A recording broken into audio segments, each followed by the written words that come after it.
All right, welcome everybody. This is I believe, the fourth episode of the Martial Praxis Podcast. I'm here with Chase, who's a strength and conditioning coach, and he has a lot of really good expertise.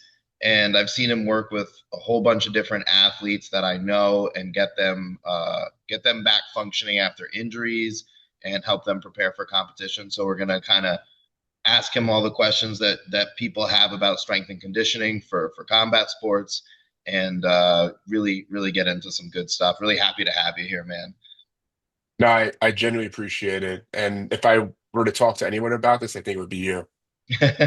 Well, yeah, we had some cool discussions on Instagram about some new things that I'm kind of looking into and playing with.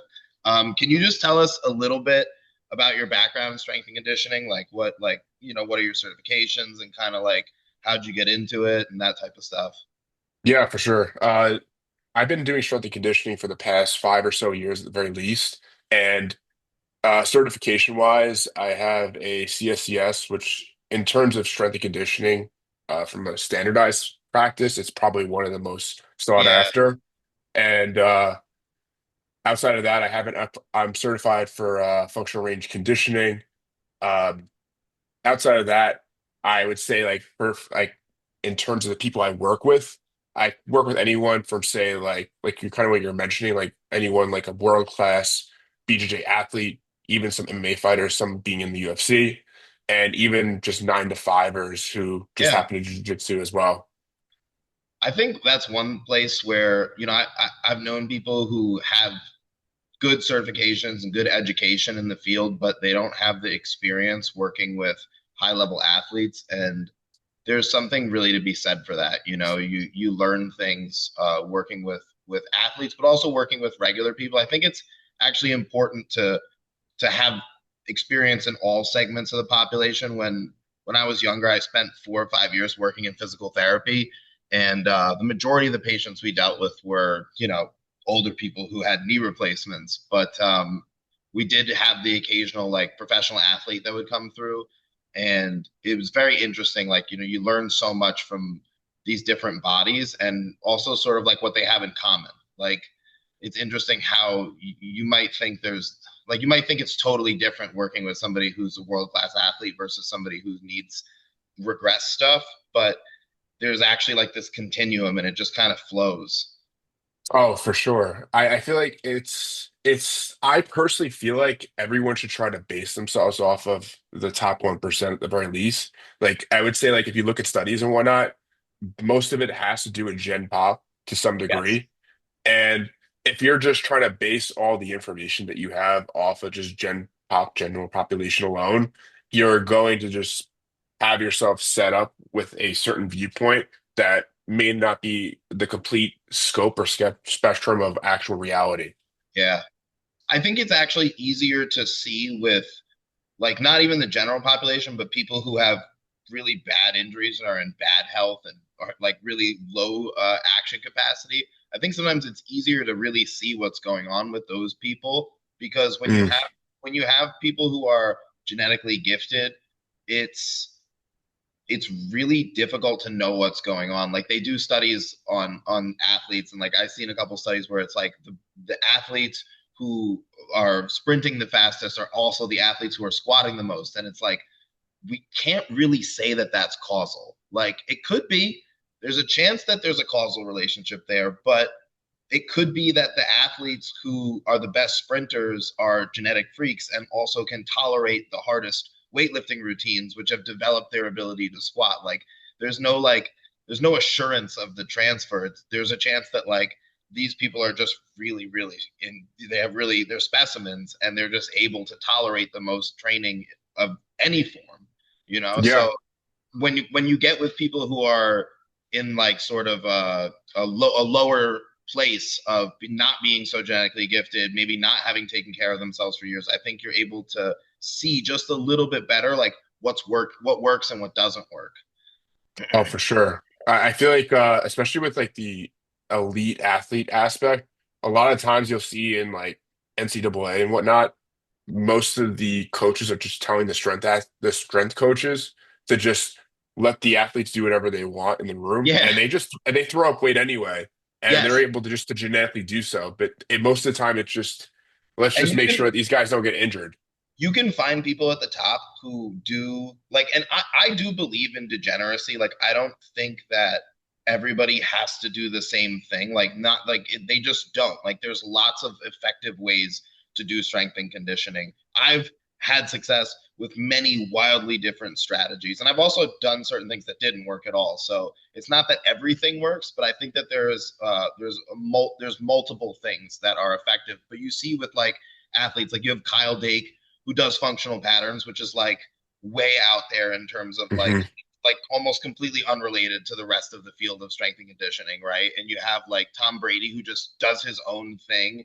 Like you can probably find an athlete in across all different sports who does every type of like fringe modality there is, and they're still successful. And I often think that athletes 100%. are they're successful despite their strength and conditioning, not Yeah. necessarily because of Yeah, uh I definitely agree. I definitely yeah. agree with that. I think that's a really good point. And it's funny to bring up like the Tom Brady thing or even like the Kyle Dake aspect because I think that people put too much emphasis on that and that was the result of it, kind of like what you're saying, when it's just they're just really good at their sport.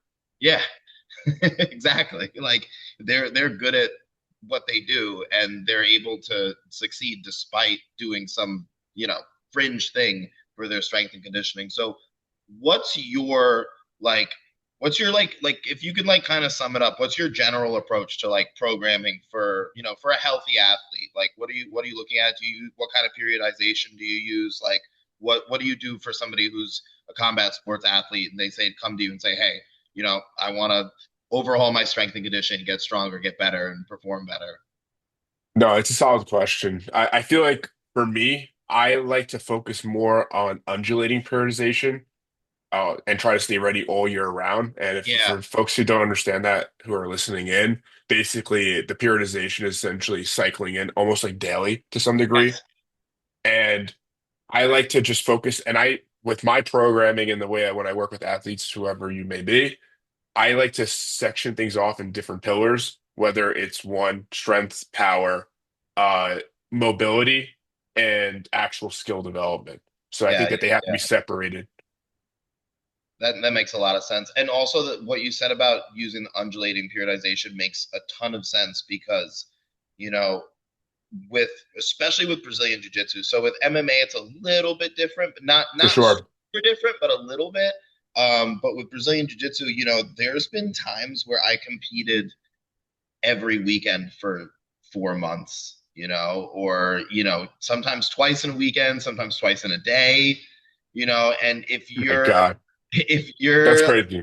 that was the worst day ever, by the way. Like I don't know why I did that. That was like I decided to do a sumo competition in the morning, and then I had a jujitsu bracket at night, and I got second in sumo, and I won the bracket. But I was so shot by the time of the bracket rolled around. Like I was just like miserable. Like it was it was not a good life decision. I don't think I would do that again. I Um, mean, at least you could say you did it, you know? yeah. But if you're taking time off, like if I were to take time off every single time that I'm competing when I'm competing that often, there would be no strength and conditioning. It becomes I just would be taking time off. I'm on a constant deload, so it doesn't really work. So I think that's a really good choice for this particular sport. If you had somebody who was like preparing for a competition that was their focus was more singular, for example, someone's getting ready for ADCC or ADCC trials, would you consider changing that a little bit and using something that's more like a traditional kind of like building up to a peak and then tapering off? Yeah, I see it making sense for sure in terms of like a linear approach because at the end of the day, everything is a progressive load. You want to continue to expose them over time. I think that they don't have to be low and just to kind of add to it, like they don't really need as much strength and conditioning as people make it out to be. I Mm-hmm. think that I think it's kind of like tipping the scales if they're like kind of like having that similar to like that off season, like they're doing more strength and conditioning just to be Yeah. able to to get used to the load under them. And Yeah. as they get closer and closer to, say, in that case, like ADCC, they would just taper back and they would just be, the volume would be ridiculous for the amount of jujitsu they would be doing at that point. Yes. But their body would be physically prepared from Yeah. the strength and conditioning. So that's exactly I think that's super important because there's with sport, right? Especially, and this isn't the case for all athletes. There's athletes out there like, especially like a good example is like Wagner's son, like Achilles. Like his movement is so varied that it would be hard to imagine him getting overuse injuries. Like he does so Yeah. many different movements and plays so many different positions, but taking myself, for example, I played half guard knee shield into 50-50 for like 4.5 years, like exclusively. So it was easy for me to develop like overuse injuries from doing that because the repetition of going to training every day, doing that, going in competition every day, doing that, always doing these same movement patterns, that's gonna, provide a certain mechanical load on the tissues that overwhelms them. And it's of course asymmetrical and in all kinds of awkward and odd Mhm. positions. So I think what you were saying about sort of this idea of like we need to adjust the volume based off what stage of training we're in is For important sure. for those longer things. So if I'm doing lots and lots of jujitsu, the volume of strength and conditioning goes down, but you want to prepare the body for that with a higher volume of strength and conditioning and a slightly maybe lower volume of hard, high intensity jujitsu training, and then transition that as you get into like sort of peaking. 100%. I feel like also like to kind of add some more color there, like Yeah, your volume of strength training in comparison to jujitsu on that off season might be significantly more. But say for instance, like from both a prevention of overuse injuries as well as like from like a mental like stimulation aspect, I think yeah, it's important to also have some variation throughout yes, weekly and whatnot, even though at the end of the day your body doesn't really care about so much of where am I going with this? Like in terms of like how much weight you're putting on the bar, but all it really matters is that you're creating a mechanical load that facilitates a stimulus. That's yeah, essentially it. yeah. That's a very good point. That you don't have to. You're saying you don't necessarily have to create that mechanical load and that stimulus by putting tons of weight on the bar. That there's other ways to get the stimulus. Oh, for sure. I mean, I can give you an example. Yeah, that would be great. Yeah, like let's just use. I posted a video about it the other day, and I wanted to use the example of like coupling certain exercises together that makes sense. And not to get too much in the weeds with this, but like on the flip side, people will do deadlifts and they'll put on wrist wraps on in order to eliminate a limiting factor, which is grip Yeah, strength, right? yeah, absolutely. So I've been trying to think about it on the contrary side by what exercise can combine together that create a multiplicatory effect. So Yeah, the way I would do it is like when I'm doing the GHD back extensions, right?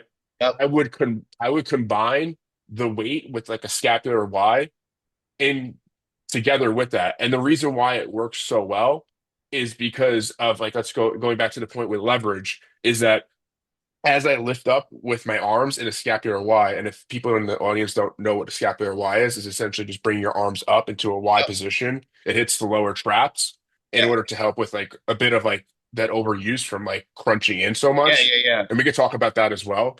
Is the arms being so far out as you go up, in comparison to having a weight close to your chest as you're doing the back extension, yes, almost feels like exactly the same with like a lighter weight further out compared to a heavier weight in.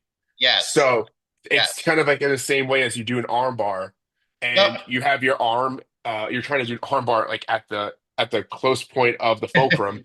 You have to use so No much leverage. energy. There's no Yes, leverage. So on the contrary, using your hand or going to the furthest point out of the lever, you'll be able to create the least amount of force on your side. But think about it in the opposite kind of way. yeah. No, that makes perfect sense. It's like it's a silly example, but like when they people do the parlor trick with the sledgehammer, right? the head of a sledgehammer doesn't weigh very much, but as you kind of do this like deviation, right, and it gets further and further out, it becomes extremely heavy because of the lever of the handle. So you can do a lot with less weight in that sense. That makes perfect sense. Um, let's go into a little bit about what are some what I'm curious like man about managing volume. Um, how do you kind of handle that? We kind of already talked a little bit about it, but what would be your advice to athletes around that? Yeah, I think it's both a from a jujitsu standpoint as well as strength and conditioning and learning how to manage it and be like kind of strict on a schedule there. Because Yeah, especially from a standpoint, you kind of get caught, you get lost in the sauce with like someone calling you out to roll or whatnot. And I can explain what I mean by that. But yeah, being able to gauge the way you have an intention with your rolls is yeah, incredibly important. So like if you have a day where it's low intensity, you're going in with that intention that it's going to be pure skill acquisition focused and yeah, you're going to be working like a very minimal and let's say even using a CLA kind of approach, like yeah, almost like totally. a micro positional where it Yeah, doesn't facilitate so much energy and force for you. And then yeah, there's days where you have a medium day where you're kind of working between that low intensity half of the session and say like higher intensity kind of rolls yeah. and Like that would be your medium day. training, right? Like it's like, and this is something that I'm sorry to Yeah, interrupt, but I just very think this good is so important about. This is something where I think CLA, constraints-led approach, and ecological dynamics influence style of training really shines. Whether that's CLA or differential learning stuff, because I see for now sure, I don't know if you saw Danaher posted a class on YouTube, and it's just straight differential learning. Like he's just like, okay, here's a thing, do it as many different ways as you possibly can do it. It's so interesting to see him like kind of sharing what he does now. I think the cat's kind of out of the bag, and he's like, all right, fine, like I'll show people because everybody's basically doing it anyways. But to get the most out of for the purpose of skill acquisition and for the purpose of injury prevention, I think that, and this is something that I talked about with Carl Michael on episode 2, is like I think the constraints led approach is really powerful for that because you end up with more of a coherent conversation between the two grapplers' movement as opposed to the chaos of free rounds. And I think this has to do with this idea of creating a hyper representative environment for training. What I mean by that is that when you do regular rounds, if I get you in a position like I don't know, like you might be well versed in it, but let's say I put you in the reverse close guard and I start trying to hit you with these like unconventional toe holds, these A blocks, these weird things that maybe you've never seen before, right? You're not necessarily familiar with this position and these submissions. So your movements they might be erratic, they might be chaotic, they might be not even the right thing for you to do. You could end up injuring yourself turning the right way or the wrong way. You could end up kicking me in the face, right? So when you put grapplers in scenarios where they don't have knowledge of the scenario and it's something novel, a lot of times you get chaos out of that. And when people are beginners, this is even worse because there's more situations that they don't know how to deal with. So you end up with you have two beginners sparring. Most situations they don't understand what the goals are. So then they end up just kind of like going crazy on each other and it leads to a lot of injuries, right? But when you do CLA, you give people a specific goal and intention in that position and it's always at a zero sum with the other person's intention, so each person is fighting over a particular piece of real estate. And I've had really good results with like I had two guys who were doing a lesson with me the other day and they were both had shoulder injuries. And I said, all right, we're going to do half guard, we're going to battle for the underhook, and you're going to make sure that you battle for the underhook on the side that your shoulder doesn't hurt. And we were able to get a really good productive Mhm. session in and completely avoid their injuries. So I think that CLA really shines for this when you want to do lower intensity training, but still keep it coupled, still keep the realism. You don't have to just drill. You can actually do live training, but keep it at a lower intensity. Oh, 100%. I feel like, and even to talk about it from like, and just to confirm like how this actually works from just like a biological standpoint, the brain, the only way it learns is through one point being like kind of like the cortex side and the tracks that it goes down to your body, allowing Yeah, actual voluntary movement where we're just moving and it allows yourself to just essentially just move. And then there's these little tracks in our brain that either go down that way towards voluntary movement and the muscles. And then there's other tracks that just stay in the brain and they kind of essentially loop. And what that looping part of the brain is doing is allowing you to essentially reconfirm, almost like refine or like move the torpedo towards the goal. yeah, If so, as you like say, for instance, like you're moving and you get pushed in one direct way, and you're learning how to rebalance yourself, like that part of your brain is essentially continually refining how you kind of like recapture your balance in one scenario. So that's like one way to kind of think about it. So yeah, if you're constantly training in an environment where the other person is not essentially live, you're yeah, essentially retraining that motor learning pathway in your brain nonstop to think that that's what reality actually is when it's not. yeah. So you need to have that resistance from somebody else continually in order to facilitate the adaptation that you want. In this case, in jiu-jitsu, being able to what have you pin or submit. Yeah, totally. And I think the variability coming from the resistance also enhances the learning, right? Like it acts as like I think it's called stochastic resonance. Like you have this noise in the system. Like sometimes the opponent moves really far to the right, sometimes they move a little bit to the right, sometimes they move to the left. And each time when you're attempting to do the same, your intention is the same, but you're getting these different responses from the opponent that allows you to learn more about what it is that you're trying to do. I'm not familiar with that, but I didn't know the word, but that makes perfect sense. I'm assuming that's like kind of where like a differential learning kind of comes into play for Yeah, sure. And kind of creating like the same end goal in mind, but different paths essentially to get there. they did some studies with like people's ability to recognize the angle of their foot on a surface, and they have the person start in like a very cushy shoe, which obviously dampened the impulses and their ability to judge where their foot was. And then they had them do it barefoot, um, and the results were better. And then they had them wear like a sole that had like knobs on it that created more feedback. So like the knobs were obviously interfering with the person's foot being on the floor, but because the pressure from the various knobs would vary more and give you more sensation than you would get from a bare foot, people were actually better able to judge the angle of their foot on the surface. No, it makes perfect sense from a skill standpoint. There's like flip sides to all of this stuff for sure.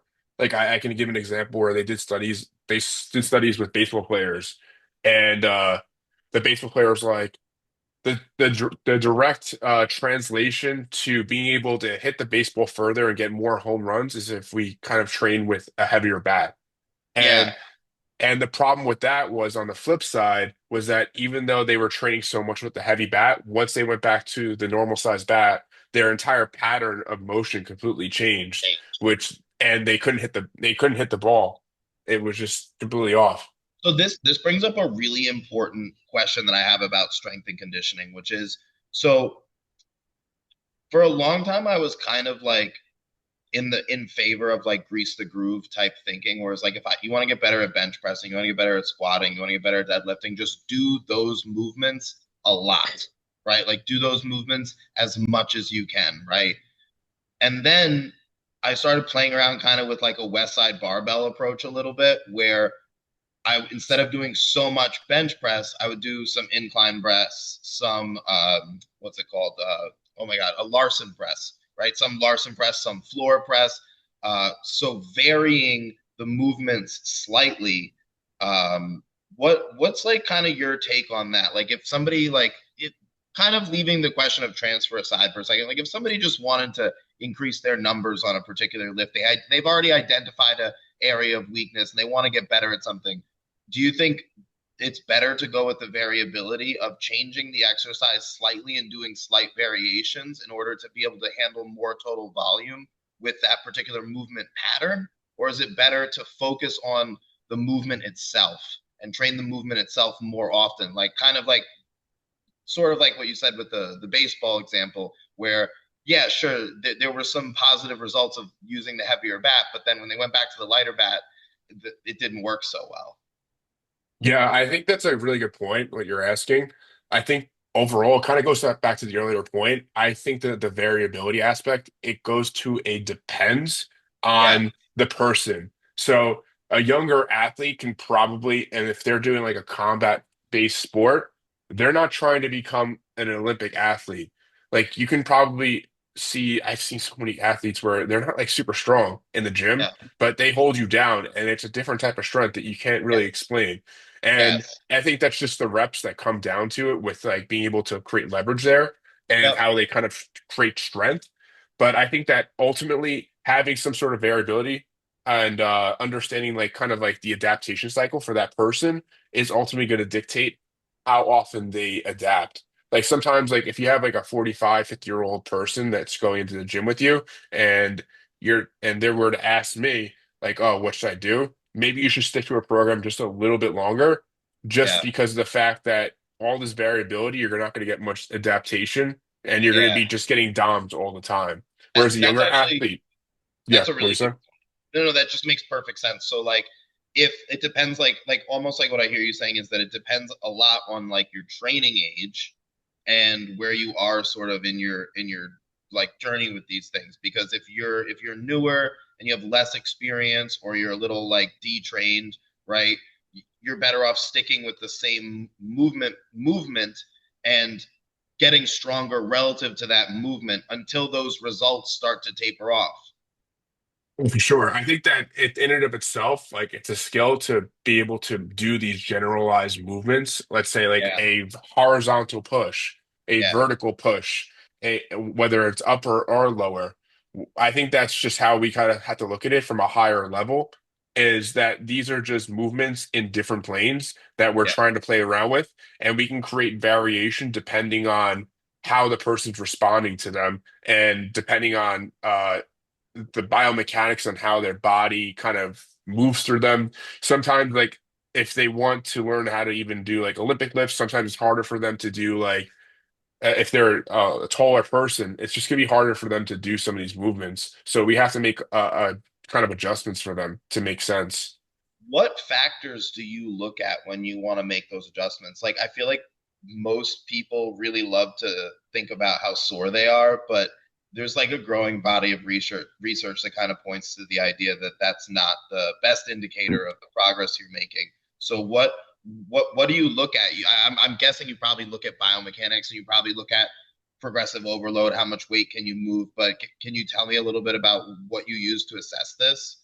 I think that some of it's also a little contextual as well. I think Yeah, that everything you said is right, but I think also another part of it as well is just how like a bit of like how the person's responding to it mentally as well. So if they're bored, I think it's time to change things up. If they're not like mentally stimulated or excited about the idea of doing the exercise, it's time to change things up.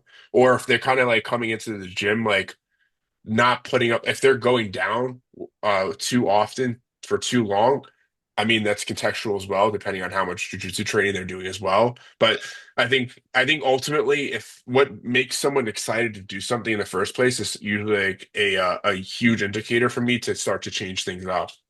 that's a really good point. You said something about this earlier with regards to training and balancing the volume of weight training to jujitsu. And this is like something like I don't even know if I want to share this because I feel like it's such a hack for my own progress and development. But one of the things that I've done throughout the years to to keep myself motivated with training is to change what I'm doing within a certain realm of variability, you know. So if I went through a period where I was less excited to do jujitsu, I would keep doing jujitsu maybe 4 times a week or 6 times a week, which for me isn't a lot.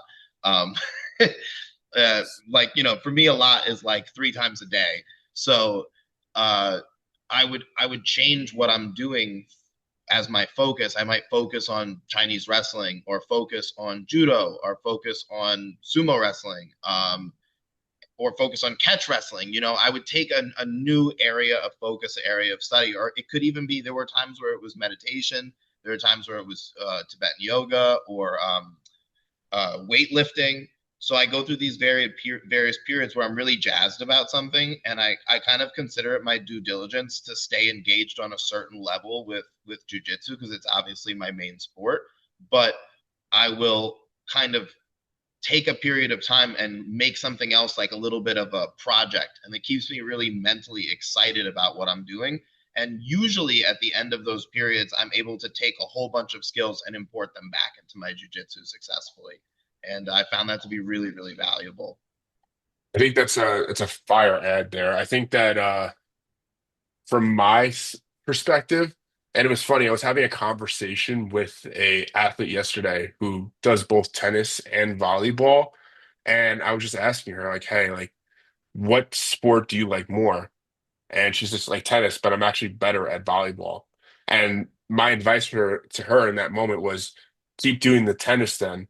And the reason why is because even though she may be better right now at volleyball, curiosity and engagement dictates all. And this is just not even a factor of just strength and conditioning, but just life in general. People who happen to be more engaged and more excited about something will outperform people who happen to be good at something Yeah. or not so Overcome. much yeah, and they'll overcome that. And I think Yeah. that that's something that you have to be able to continually spin within yourself and kind of like steer your ship there because no professor, no coach, nobody is going to be able to do that besides yourself in some ways, Yeah. especially from a jiu-jitsu standpoint. Like you have to go in there and try to learn new skills if that's something that you're interested in and Yep. putting twist on it. Yeah. Yeah. Yeah. I'm just curious, how old, like what age group was this athlete in? She was 15. She was a young Yeah, one. because one thing that I'm reading more and more and more and more about, especially, it's put out there by a lot of people who are promoters of ecological dynamics style training, is like for young athletes, variability is the way to go. That you don't want to take a young athlete and have them over specialize because they don't develop as big of a variety of movement skills, and they don't develop as big a variety of learning. You're learning how to learn at these younger ages, so you do a wider variety of sports, you're going to develop better skills you're going to develop to be a better learner, and that's going to get you further when it is time for you to specialize and pick what it is you want to do. Yeah. No, it makes sense. I think that just from like human nature alone, like being like children, everyone I think gets excited by children just because of the fact that they know how to steer towards fun.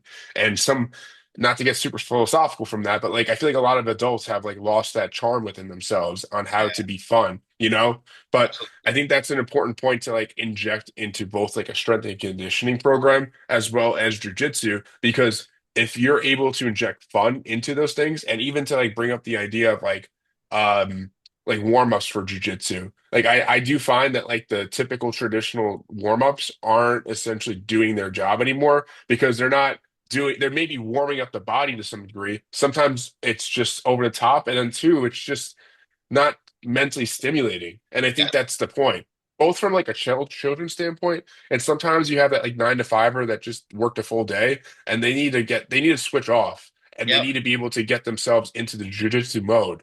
And the yeah, best way to do that is with some sort of like fun little game. It could be like I yeah, see like even like I don't agree with everything that Cabrini does, but I do see some of the things that he does with some of the games in yep, terms of like keeping the foot in the middle between the ring and yep, being able to off balance people. Like I think that's incredible. And you're yeah, developing skills. yeah. And sometimes like those when you gamify it to a certain degree like that, it becomes more lighthearted. And I think that also makes it it makes it a good warm up, right? Like you take two really, I remember one time Wagner and I were training and he had me do this thing where we were trying to step on each other's feet. And it was a really good warm up. Like we were just trying to step on the other person's feet, and it ended up just being really effective as a warm up. And neither of us were like taking it like too seriously. When you start off and you're say like, all right, let's wrestle or whatever, you're gonna take it seriously, especially if you have two good athletes. But if you say, okay, let's step on each other's feet, you end up doing something where it's less, it's more lighthearted. Um, One thing I really want to ask you about is like in terms of movement selection for weight training, like what kind of movements do you favor? Like what are key things you'd put in a program? What are your kind of like superstar movements? I definitely do think that I favor pulling over pushing just by definition, just because of the sheer amount of volume of pulling a combat athlete needs to do. There's a lot of That's evidence for that in I've seen a lot of studies that pretty much say the same thing about grappling. 100%. Like I the definitely pull-up agree with that. study, Yeah, oh where yeah, with the basically pull like studies with like the they're just Polish like people, the the strongest Polish grapplers can do a million pull-ups, like basically.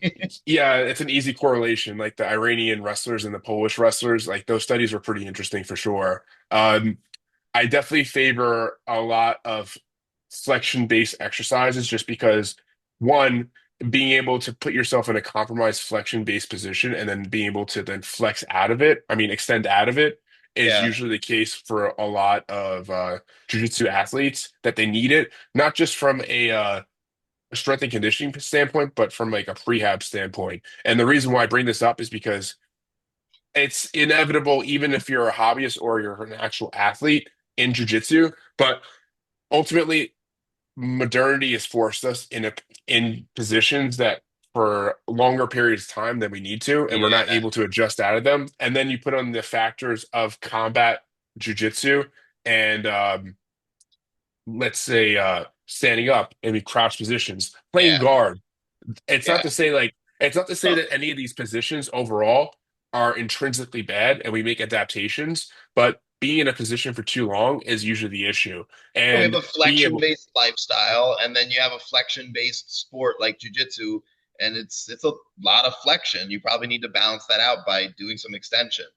yeah, I think that's an easy way to do it. And I do find that like variation in those exercises with extension, whether it's like between a barbell, maybe offsetting it with sandbags, for instance, and heavy Yeah, sandbags. Maybe if you're able to even get your hands on some pretty heavy stones and like are able to yeah, lift it up. I think the idea of that to vary around that, especially like if you have different types of bodies, and I see even like the Dagestanis and some of those guys in the Caucasus region, they typically don't even use weights sometimes. They're lifting each other up most of the yep, time. yep, And and talk about differentiation there. Like if you use yeah, different bodies all the time, that displacement of the weight is going to always be different. Yet yep. they're some of the strongest people.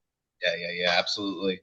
So, can you give us just a couple examples of like, just for people who are listening and might not be able to do it in their head, like, what are some examples of like these extension exercises from a flex position that you would use or program? Obviously, it's not a one size fits all approach, but just so people have something to kind of go off and look at and say, okay, yeah, this might be something I would do. Yeah, I would personally do one, some form of deadlift for sure, just because of Yep. the displacement of the weight is in front of you, and you have to essentially lift it up while the weight's trying to tip you forward. Yeah. So there's a bit of that.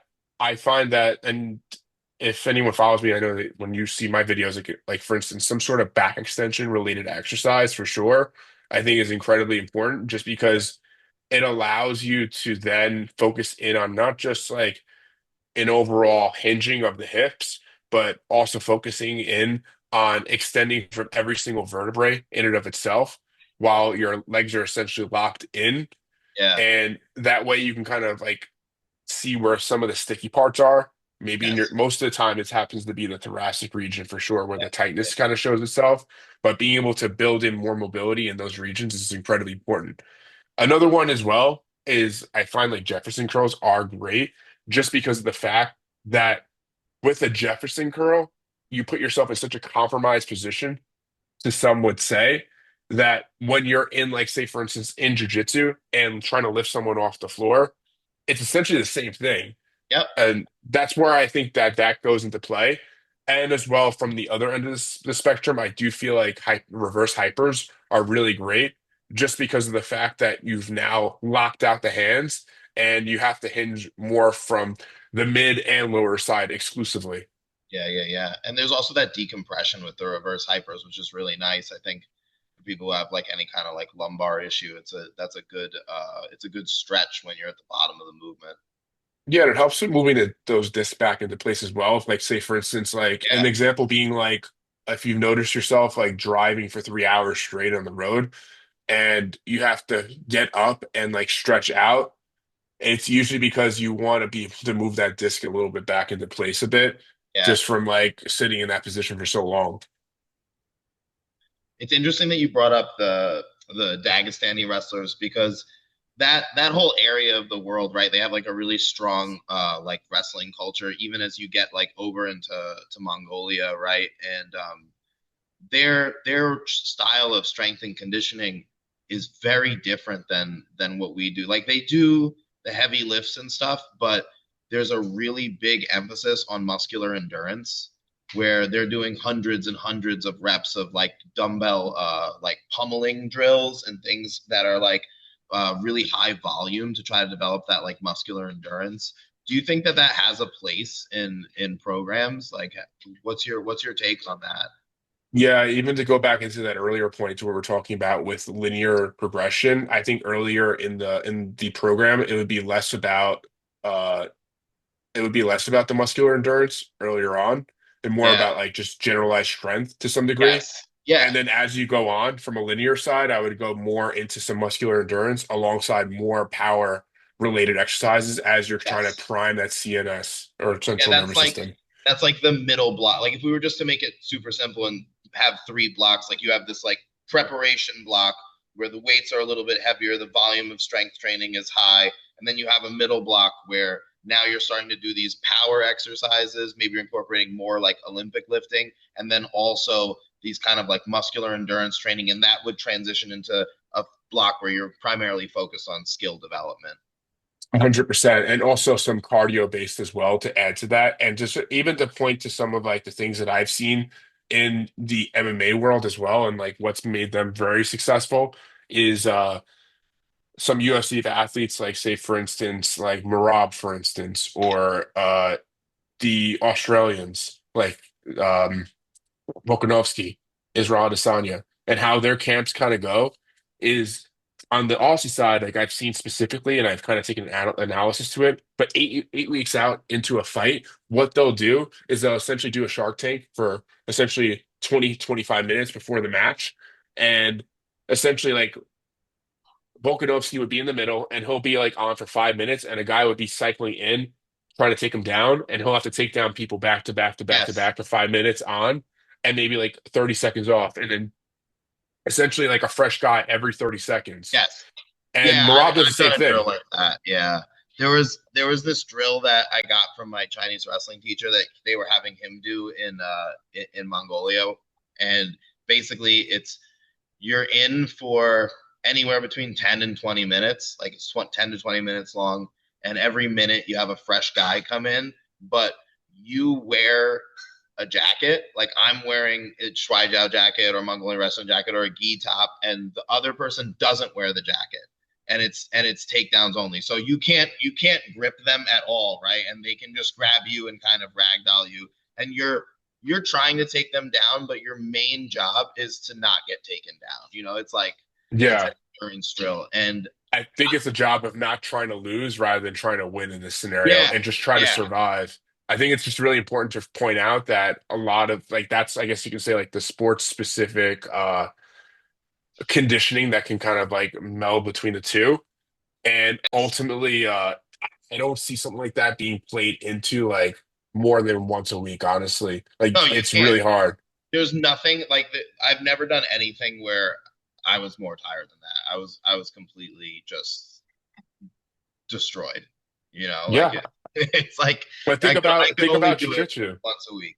But think about jujitsu, like it's like right now, Worlds is going on right now. I can imagine like some of these like traditional Brazilian jiu-jitsu schools, what they're doing like a week or so out, or even like the week of is like they're doing Shark Tanks maybe 2-3 times a week and Yes. expecting to, and these guys are completely gassed as they go into competition, Yeah, and they this is wonder a why. really, really, really important point and something that I was funny. I was thinking that we might get onto this, which is like,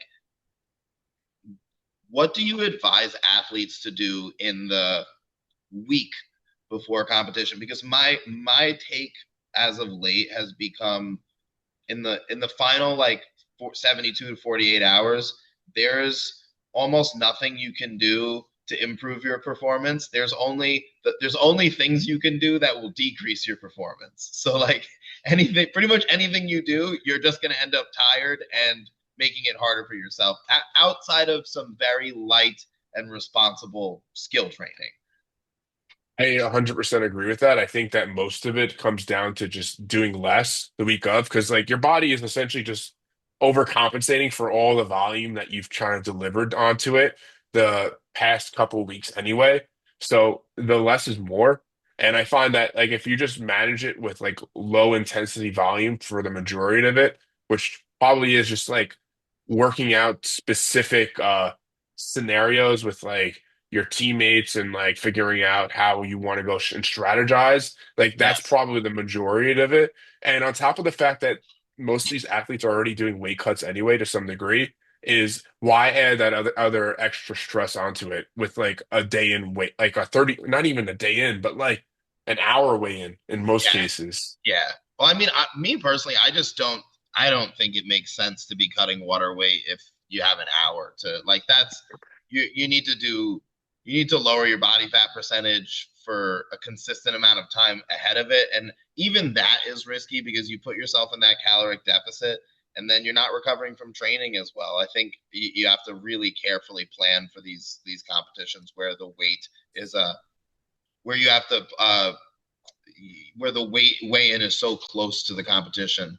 It's not a good plan to go in there and cut a whole bunch of water weight in. That's just my take. A lot of again, when it comes to top athletes, I think you have to be careful because a lot of these guys succeed despite doing things, not because of them, right? So if it's a day before weigh in, go ahead, cut water weight, get an IV, rehydrate yourself. You'll be back in the game. It'll work. But an hour before, and then you're going straight into the bullpen, and that's just you're going to kill yourself. Yeah, I think that you make a very good point because then there's some people that I guess have that flywheel that has just brought them in a direction of just being so like just ahead in terms of skill that they can do all this ridiculous stuff and maybe in some cases potentially even like inhibiting themselves to perform even better, yet Yeah, they still do it anyway. Like I could think of someone that we both know that I literally have seen them personally do a weight cut, and I remember looking at them when they had to go into the bullpen, and this is a world class athlete, and then like literally look like a ghost, like yeah, completely like drained, and then go into competition and absolutely smash. And yeah, it was just crazy to see. But yeah, these are just anomalies in the bunch, like in terms of if you want to talk in the bell curve. Like I don't yeah. think majority of people should follow that. And I think honestly, one of the cool things with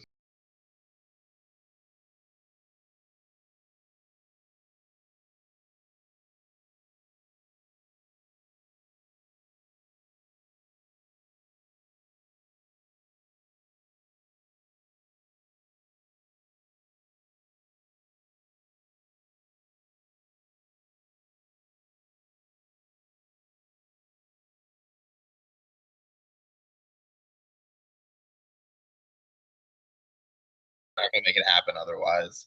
Yeah, I feel like in a lot of cases too, this is a sport where I think that a lot of older athletes do have a chance in the adult brackets.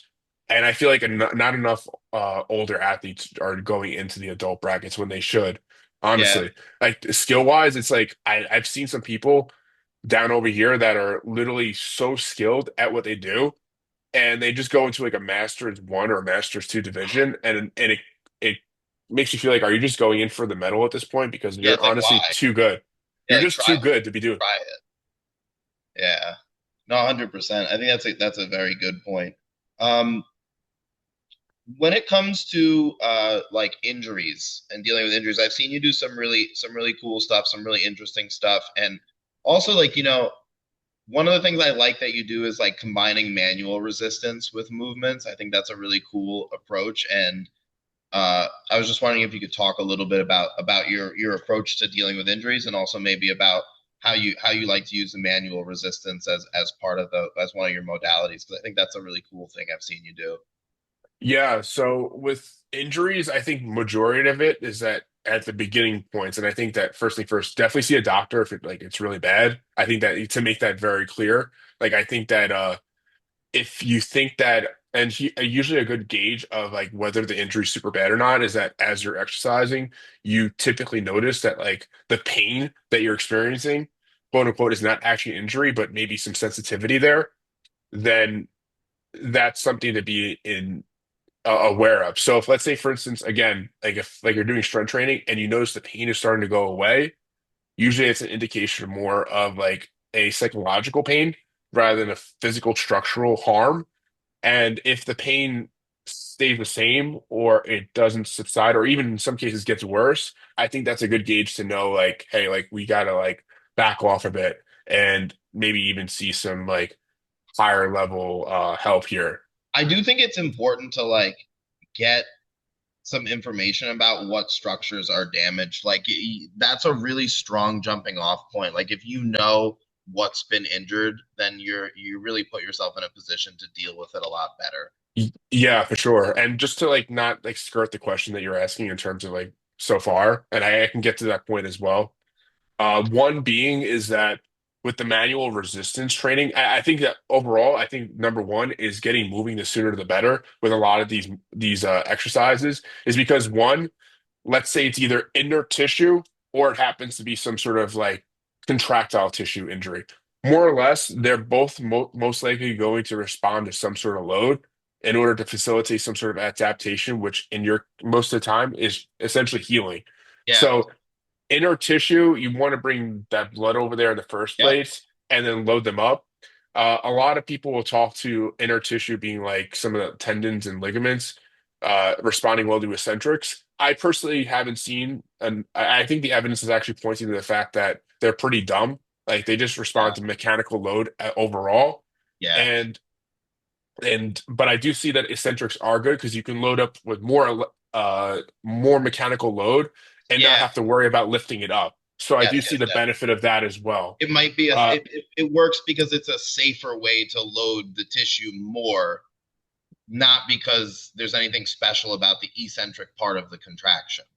exactly. And to the point where you're asking about the manual resistance and like when I'm actually facilitating some of the movements for, say, like a client or an athlete in general, the reason why I see it as in some ways superior to just plain old weights is because I have the control of differentiating the direction or the vector of direction in terms of the force, whether it's horizontal, vertical, what have you, or some sort of combination of the both. And as well as I can vary the tension on my end depending on how the person's responding to the tension I'm giving them. So if they're responding poorly through a certain arc of the range of motion, I can reduce that tension so that way they can essentially fulfill that range, and then Yeah. I can essentially turn it back on, like almost like a scale. Yes. So it's almost like a dynamic weight that works with them, and I can also use that as a way to facilitate more mobility into certain ranges as well, because I can push them into further ranges on both directions, and if I'm trying to get deeper into a range.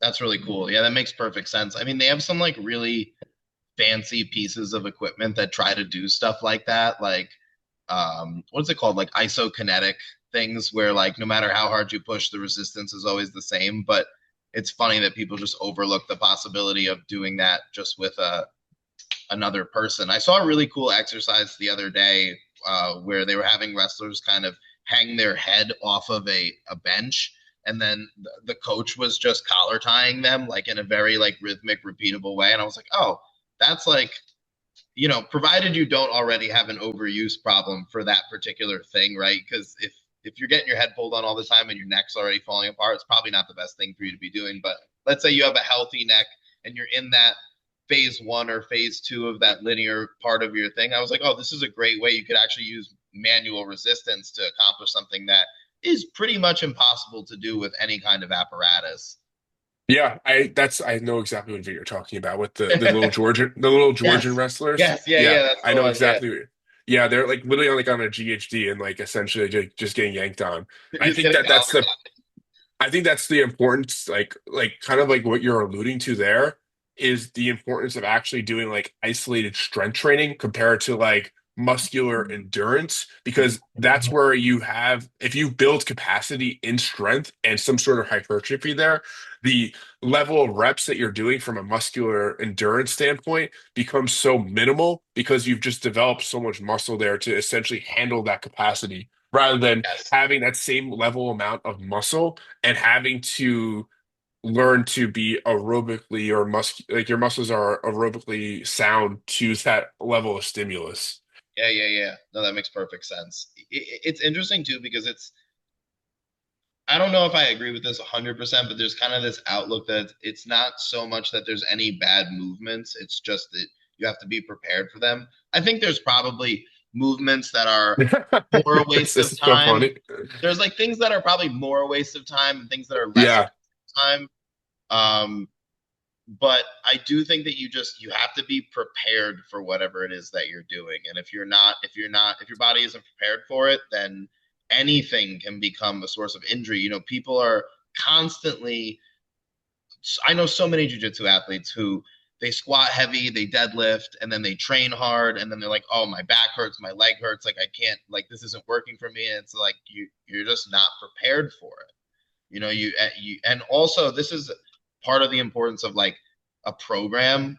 And I spent a really long period of time just absolutely demolishing myself in the weight room, where I would go in and I would train for like 2.5 hours, do every exercise that exists, every modality, every fringe exercise, every mainstream exercise. Like I was just like trying to cover all my bases by doing everything, and not really following a program. And then I made pretty much zero progress across probably 6 or 7 years of training like that. And then I started doing just like pen and paper strength app programs where they have like programmed percentages throughout the program. And I gained like 80 pounds of muscle. Like I gained an insane amount of muscle through doing that. And I was like, holy crap, like I've wasted so much time. And now, I'm at a point where I could go in and do a reasonably difficult session of squats or deadlifts and train the same day. And it's not really a big deal because I'm adhering to those percentages. Right. So like when I adhere to those percentages, I find that I'm both able to make progressive progress in the weight room, and I'm not overdoing it to the point where I can't move, you know? Yeah, I think that there's different ways to do it and different people think of it like differently. Like I personally find that sometimes RPE works better, or in some cases I like to even say with some people like instead of just focusing on like for instance getting this weight up and going for maximum, maybe just leaving 2 to 3 reps in the bank where you can still Yeah, do it. And and there's a large body of research that's showing that's actually working. And then even in some cases, even with like elite power lifters too, and still seeing progress with that, and even reducing the volume as well. I think yeah, that people do too much volume and are quote unquote maxing out every single set way too often, yeah, especially from a combat athlete standpoint.